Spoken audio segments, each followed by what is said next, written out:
Alrighty, that is my intro once again. There is no contest this time.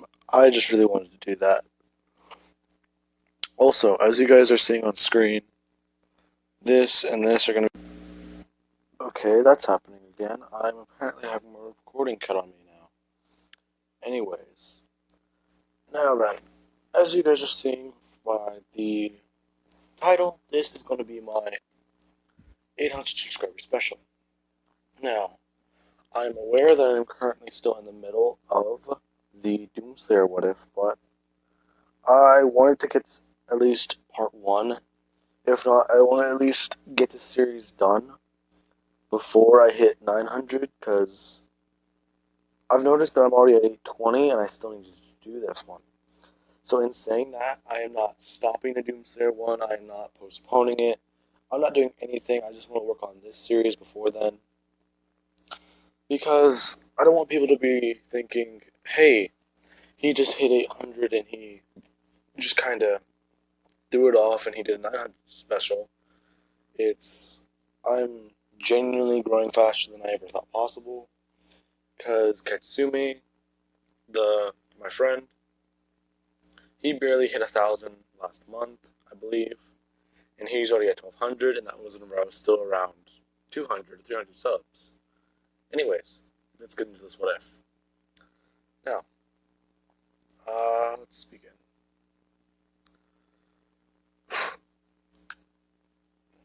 We begin with Deku's parents.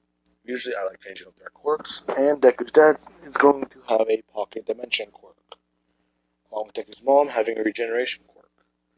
Her quirk used to be considered weak, so she would train it. She would get to the point where she could regenerate from quite a bit of things.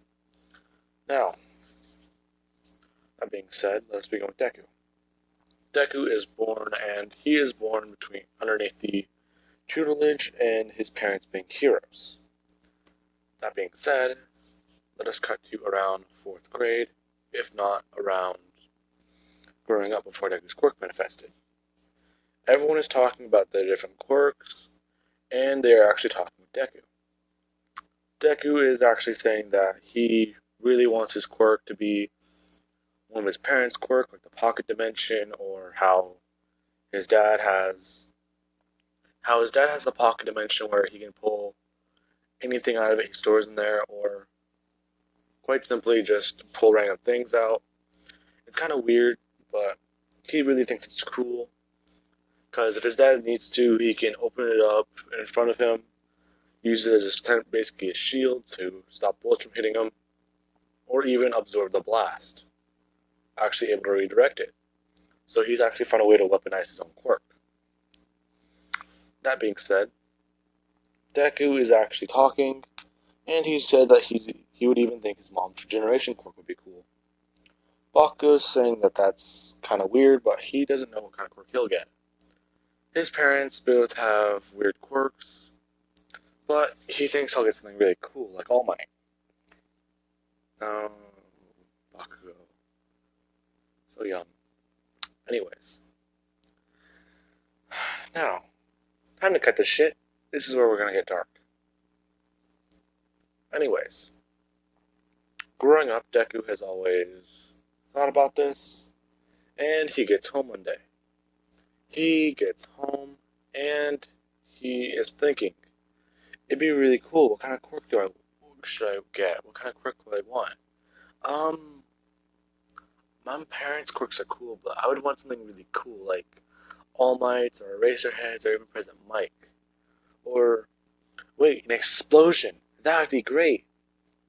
As he's telling this to his mom when she's cooking dinner.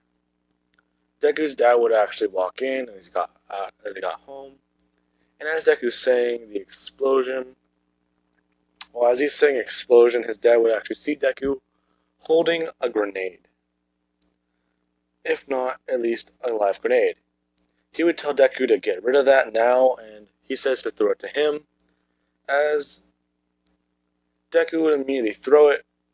His dad's telling him that he basically needs to get underneath the table or duck, or just hide in general. And Deku would actually just duck underneath the table, as Deku's dad opens up a portal, but as soon as he opens it up, he sees that Inko is essentially still in the house, so he actually goes to switch hands as he opens up the portal toward Inko. As he realizes that the grenade is basically in front of him, it hits him in the chest as he looks down and it blows up, killing him. As this happens, the blast would basically hurt Inko and actually make her comatose, as her quirk has a limit, and she's been able to train it, but it's still somewhat weak. She basically loses a couple limbs and gets a couple second degree to third degree burns, while Deku has actually gotten a bit more injuries. He actually gets third degree burns all over his entire body, but these would actually heal as his quirk manifested. Essentially, heroes would arrive actually talking, and actually the fire hose hero would put out the fire and they would actually find Deku. Deku is found underneath the table, basically underneath a pile of firewood, and they would be rushing everyone out as Bakugo and Mitsuki, they are watching this. Bakugo would basically see paramedics pulling Deku's body on a stretcher, as Deku's hand is basically slouched over and he is barely breathing.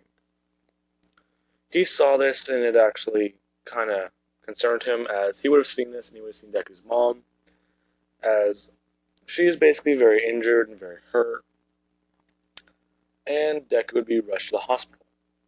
Now, as doctors are operating on him, this is whenever they would have noticed that some of this boy's injuries actually may have started healing, and they would have actually checked to see his quirk.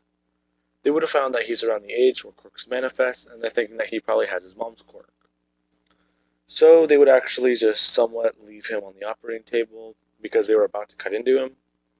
But as soon as they made the first incision, it would have healed, so they just said to let the quirk do its work before they do any operation, because it's essentially something wrong could happen with Deku's quirk, and it can compromise the entire operation.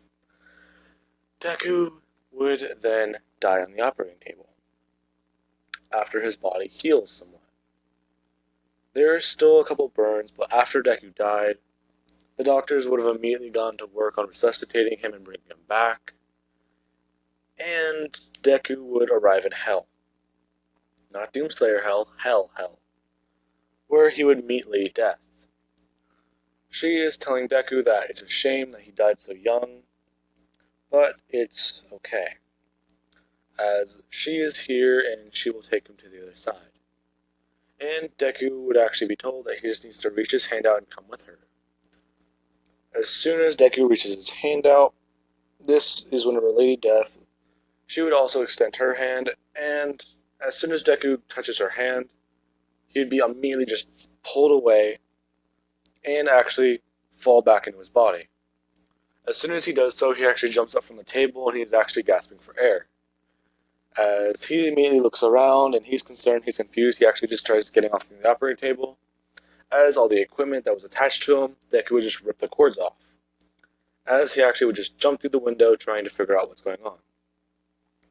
As soon as he did this, one of the heroes would have saw this and they would have actually caught Deku, as Deku just keeps trying to get away. As soon as this happens, the heroes would essentially be able to calm Deku down and actually ask him what happened. And Deku's actually thinking, he tries to describe what happened. He would immediately realize that he accidentally killed his dad and that his quirk manifested. Now, in doing so, he would just explain that he thought about what kind of quirk he wanted, and all of a sudden, he remembers that he was holding an object, and his dad told him to throw it at him, because he could create the portals. The heroes would immediately realize that this is the portal hero's son, and that essentially whatever happened, he may have awakened a quirk similar to his. Now, as soon as that happened, Deku would actually ask what happened to his mother or if anything's wrong with her. Deku would be brought into his mom's I almost said waiting room, his mom's hospital room, There we are. And he would see her essentially comatose body. He's actually asking if she's okay, and the doctors would just say no, but her quirk is working as much as possible. In fact, he thinks that with the way it's going right now, she'll be healed within the next year or two. So he should not worry and he will be fine. But it's just the fact that they're a bit more worried about him right now because his quirk seems to be a mix of the two. So if you'll come with me, I can actually diagnose your quirk.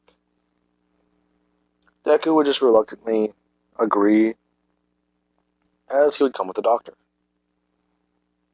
Now, as soon as this happens, Deku actually would get his quirk diagnosed as, quite simply, two different quirks.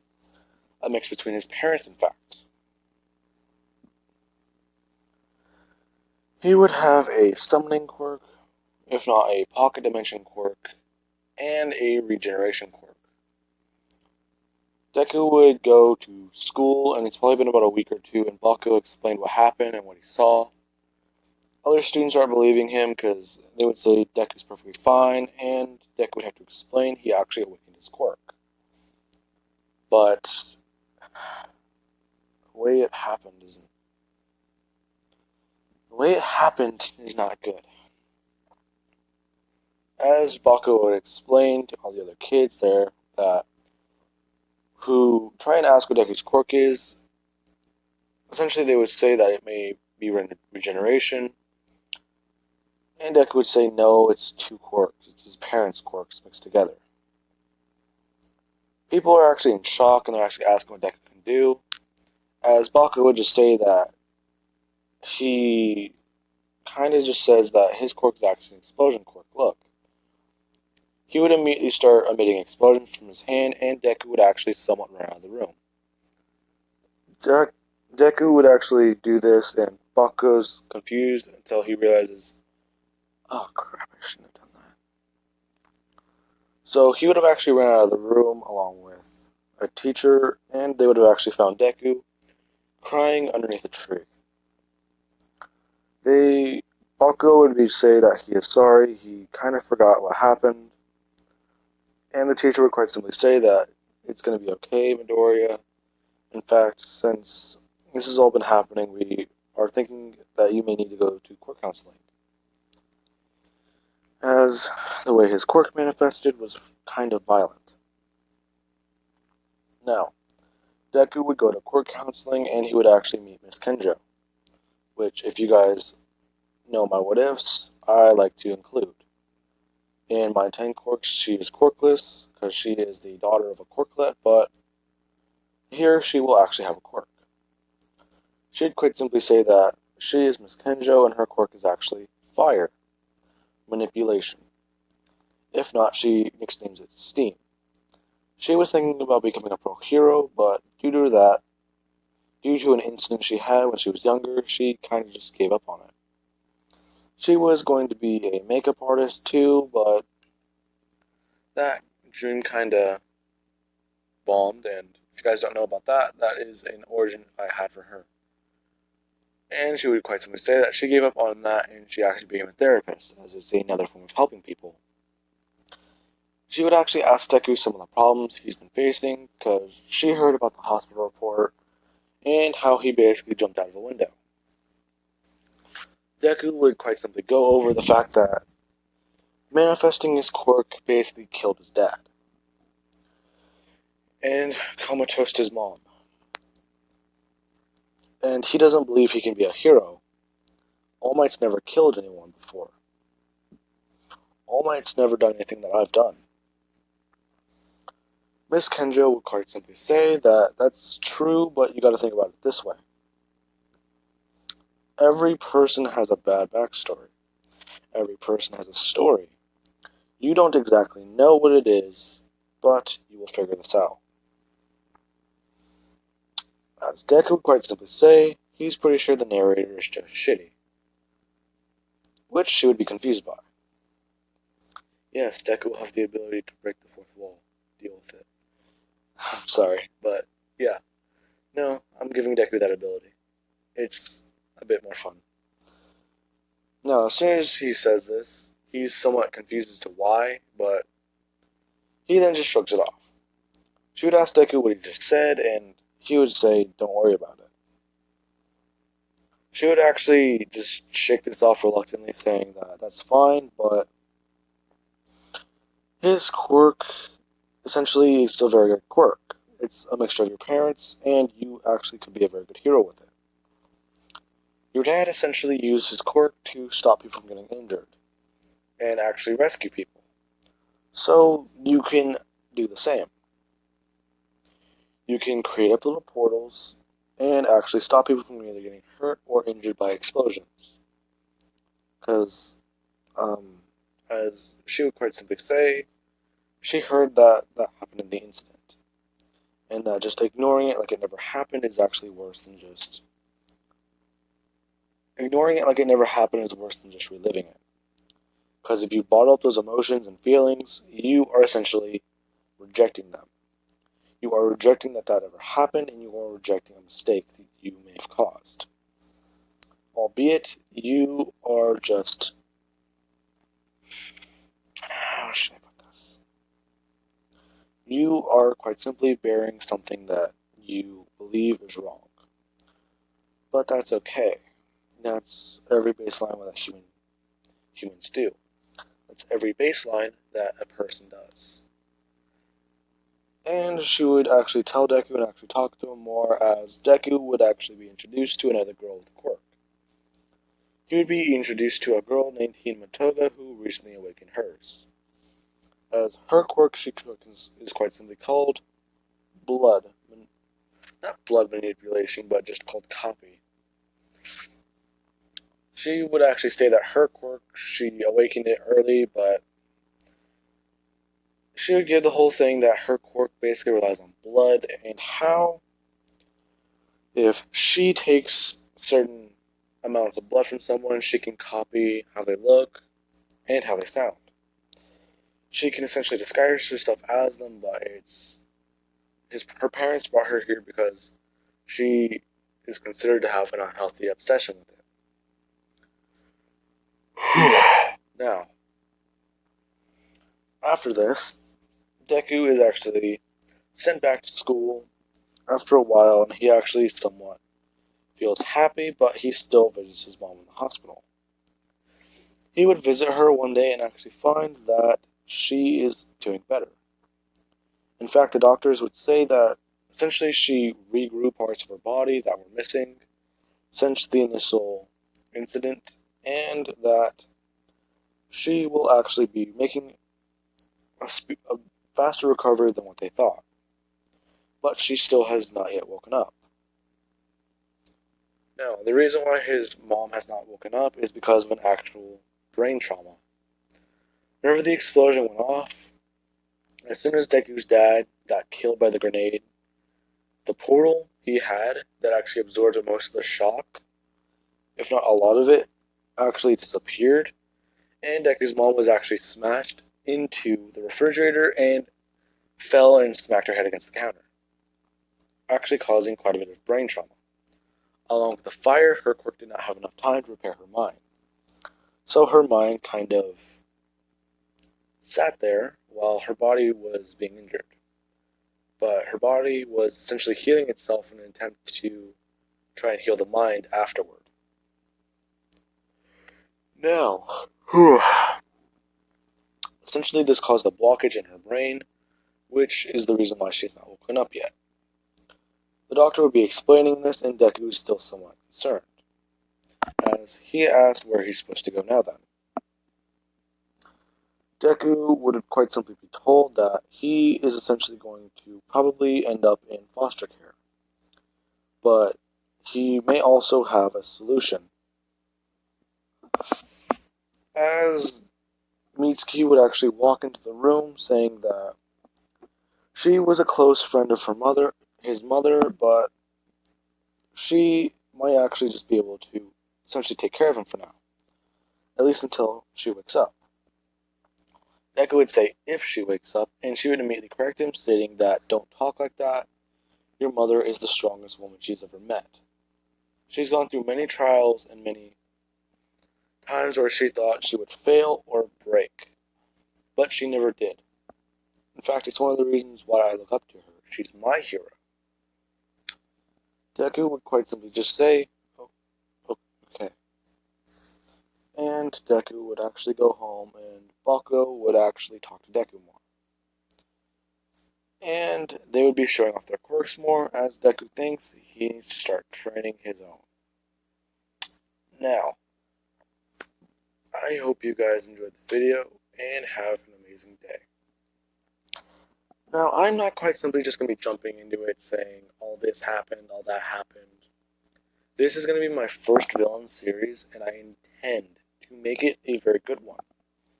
I somewhat have an entire flag story. I have an entire backstory somewhat made up in my head, which I am actually following a little bit. Now, I hope you guys did enjoy, and this is going to be Kira Show signing off.